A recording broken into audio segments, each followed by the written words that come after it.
Vítam vás pri dnešnom výklade karty Malej arkány Kráľ mincí. Táto karta predstavuje osobu, ktorá je praktická, zodpovedná a stabilná.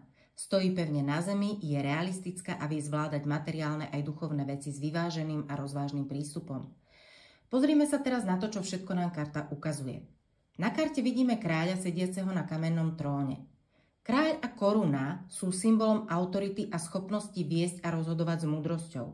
Žezlo v ruke poukazuje na moc a kontrolu nad vlastnými zdrojmi. Minca s pentagramom nám pripomína, že všetko, čo máme, by sme mali používať rozumne a zároveň nám pomáha chrániť zdravie a duchovné hodnoty. Kamenný trón symbolizuje pevnosť, stabilitu a odolnosť a býčie hlavy na tróne zdôrazňujú vytrvalosť a schopnosť vychutnávať plody života. V pozadí sa nachádza hrad, ktorý poukazuje na bezpečie, istotu a dlhodobé plánovanie. Stromy a vinná réva hovoria o raste, prosperite a sladkom živote, ktorý si vyžaduje trpezlivosť a vytrvalú prácu. A voda v pozadí nám pripomína, že aj citový a intuitívny aspekt života je dôležitý pri rozhodovaní. Farby na karte tiež veľa napovedajú.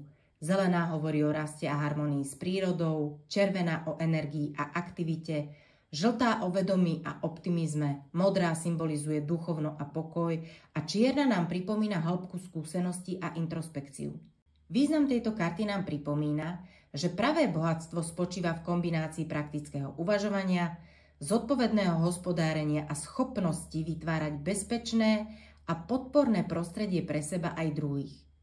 Kráľ mincí stelesňuje úspech dosiahnutý cez vytrvalosť, rozvahu, múdrosť, pričom jeho prítomnosť môže byť inšpiráciou a oporou pre všetkých naokolo.